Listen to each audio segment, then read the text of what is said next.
پاکستان اور چینی اداروں کے درمیان مفاہمتی یادداشتوں پر دستخط کی تقریب، صدر مملکت آصف علی زرداری اور صوبائی وزراء کی شرکت، تعمیراتی مشینری، صحت، حیوانات اور میڈیکل ٹیکنالوجی سے متعلق معاہدوں پر دستخط۔ تقریب میں پاک چین 75 سال کی دوستی پر مبنی دستاویزی فلم دکھائی گئی۔ اسلام آباد میں 6 فروری کو امام بارگاہ پر خودکش دھماکے کی تحقیقات میں پیش رفت، بین الاقوامی سطح پر فنڈنگ کا انکشاف۔ C T D Khyber Pakhtunkhwa کے تفتیشی حکام کے مطابق ملوث نیٹ ورک کے 3 ممالک کے ساتھ لنک ثابت ہوئے۔ بعض ممالک میں ان کی ٹریننگ بھی ہوئی۔ نیٹ ورک کو بعض ممالک سے فنڈز فراہم کیے گئے۔ کرپٹو کرنسی اور ٹیرر فائننسنگ بھی استعمال ہوئی۔ دھماکے سے متعلق اب تک 40 سے زیادہ ملزمان کو گرفتار کیا گیا۔ جن ممالک کی ایجنسی اس واردات کے پیچھے تھی ان کا بھی سراغ لگا لیا گیا۔ ہم پر ایک اور پیٹرول بم گرا دیا گیا۔ پیٹرولیم مصنوعات کی قیمتوں میں پھر اضافہ، پیٹرول 6 روپے 51 پیسے مہنگا۔ ہائی اسپیڈ ڈیزل کی قیمت میں 19 روپے 39 پیسے فی لیٹر اضافہ، نوٹیفیکیشن جاری۔ پیٹرول کی نئی قیمت 399 روپے 86 پیسے ہو گئی۔ ہائی اسپیڈ ڈیزل کی نئی قیمت 399 روپے 58 پیسے فی لیٹر مقرر۔ نوٹیفیکیشن کے مطابق پیٹرول پر فی لیٹر لیوی 3 روپے 88 پیسے کم کر دی گئی۔ ڈیزل پر فی لیٹر 28 روپے 69 پیسے لیوی عائد کی گئی۔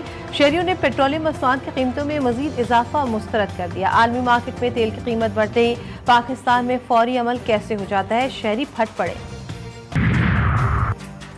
پیٹرول پمپس کی بندش کی افواہیں، ملک بھر میں پیٹرول پمپس پر رات گئے عوام کا رش مڈایا۔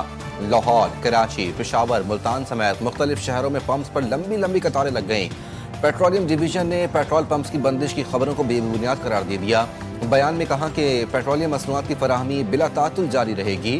منفی پروپیگنڈے کے ذریعے عوام میں بے چینی پھیلانے سے گریز کیا جائے۔ پیٹرول پمپ اونرز ایسوسی ایشن نے بھی ہڑتال کی خبروں کی تردید کر دی۔ کہا ہڑتال سے متعلق خبروں کا ایسوسی ایشن سے کوئی تعلق نہیں، عوام افواہوں پر کان نہ دھریں، پیٹرول پمپس کھلے ہیں۔ عام آدمی کو ریلیف دینا اولین ترجیح، کسی صورت عوام کو تنہا نہیں چھوڑا جائے گا۔ وزیراعظم شہباز شریف نے موٹر سائیکل اور پبلک ٹرانسپورٹ کے لیے سبسڈی میں 1 ماہ کی توسیع کی منظوری دے دی۔ سفری اور مال بردار گاڑیوں کے کرایوں میں اضافے کو ہر صورت روکنے کی ہدایت۔ کہا عوامی ریلیف کے ثمرات براہ راست مستحق افراد تک پہنچائے جائیں۔ حکومت عوام کو زیادہ سے زیادہ ریلیف دینے کی کوشش جاری رکھے گی۔ مہنگائی کی شرح 8 سے 9% کے درمیان رہنے کا امکان، وزارت خزانہ نے اقتصادی آؤٹ لک رپورٹ جاری کر دی۔ رپورٹ میں کہا گیا کہ مشرق وسطیٰ میں جنگی صورتحال سے عالمی سطح پر اشیاء کی قیمتیں بڑھ رہی ہیں، خوراک کی سپلائی چین متاثر ہو رہی ہے۔ مارچ کے مہینے میں مہنگائی کی شرح 7.3% رہی، جو فروری میں 7% کی سطح پر تھی۔ رپورٹ میں کہا گیا کہ توانائی کی قیمتوں میں اضافہ مہنگائی سمیت دیگر معاشی اشاریوں کے لیے بڑا چیلنج بن رہا ہے۔ جولائی سے مارچ میں ترسیلات زر، درآمدات میں اضافہ، برآمدات، غیر ملکی سرمایہ کاری میں کمی ہوئی ہے۔ جیسے ایران کے ساتھ تنازع ختم ہوگا، تیل اور گیس کی قیمتیں کم ہو جائیں گی۔ امریکی صدر کا بیان، کہتے ہیں ایران کی معیشت ناکہ بندی کے باعث شدید متاثر ہوئی۔ امریکہ کی معیشت مستحکم ہے۔ دعویٰ کیا ایران کے 90% راکٹ بنانے والی فیکٹریاں تباہ کر دی گئیں۔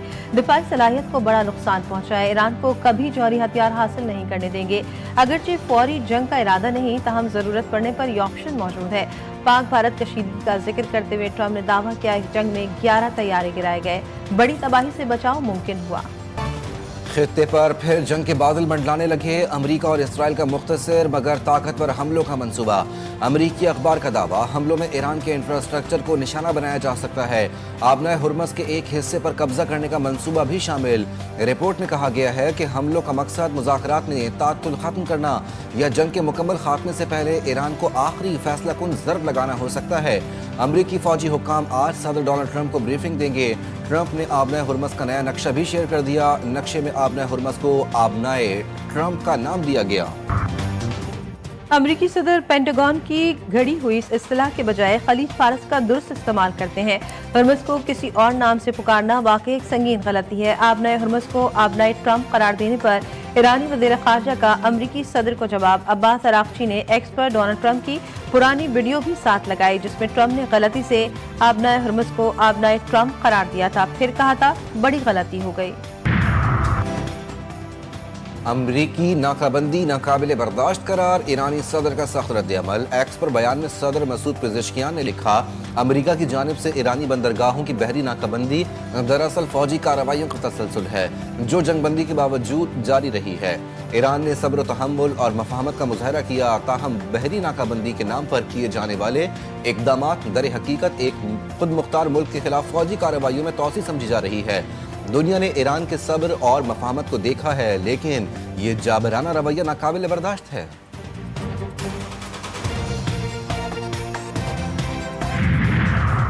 اگر امریکہ نے ایران پر حملہ کیا، چاہے وہ محدود ہی کیوں نہ ہو، تو اس کے نتیجے میں امریکی مفادات اور اڈوں پر طویل اور دردناک حملے کیے جائیں گے۔ پاسداران انقلاب نے خبردار کر دیا۔ ایرو اسپیس فورس کے کمانڈر مجید موسوی نے کہا کہ ہم نے دیکھا آپ کے علاقائی اڈوں کے ساتھ کیا ہوا، اب ہم یہی کچھ آپ کے جنگی جہازوں کے ساتھ ہوتا دیکھیں گے۔ ایرانی بیریا چیف نے کہا دشمنوں کا سامنا خوفناک ہتھیار سے کریں گے، ایران جلد ایک خوفناک ہتھیار لانچ کرنے کے لیے تیار ہے۔ چینی وزیر خارجہ وانگ کی اور امریکی وزیر خارجہ مارکو روبیو کے درمیان ٹیلی فونک رابطہ، امریکی صدر کے دورہ چین اور صدر شی جن پنگ سے ملاقات کے ایجنڈے پر تبادلہ خیال۔ چینی وزیر خارجہ نے تائیوان کے معاملے کو دو طرفہ تعلقات کے لیے سب سے بڑا خطرہ قرار دیا۔ وانگ ای نے کہا امریکہ کو درست انتخاب کرتے ہوئے اپنے وعدوں پر قائم رہنا چاہیے۔ اسرائیلی بحریہ کا غزہ جانے والے گلوبل سموتھ فلوٹیلا پر دھاوا، ڈرونز اور کمیونیکیشن جیمنگ ٹیکنالوجی کا استعمال، بین الاقوامی پانیوں میں 58 میں سے 22 جہازوں کو روک لیا۔ 175 رضاکار زیر حراست، 36 جہاز غزہ کی جانب رواں دوا۔ منتظمین نے عالمی برادری سے فوری مداخلت کا مطالبہ کر دیا۔ ترک وزارت خارجہ نے اسرائیلی کارروائی کو سمندری قزاقی اور بین الاقوامی قانون کی کھلی خلاف ورزی قرار دے دیا۔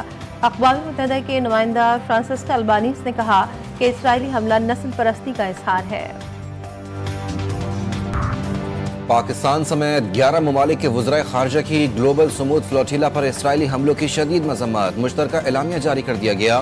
پاکستان، بنگلہ دیش، برازیل، کولمبیا، اردن، لیبیا، ملائیشیا، مالدیپ، جنوبی افریقہ، اسپین اور ترکیہ شامل۔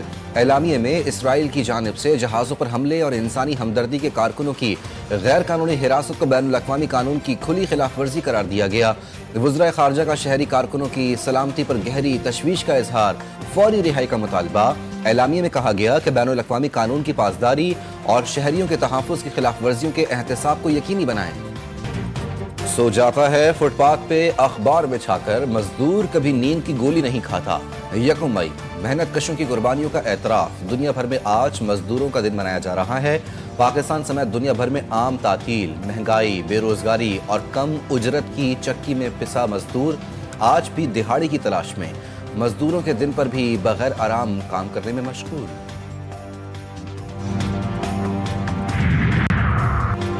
صدر، وزیر اعظم، وفاقی وزیر داخلہ، وزراء اعلیٰ اور دیگر کا محنت کشوں کو خراج تحسین۔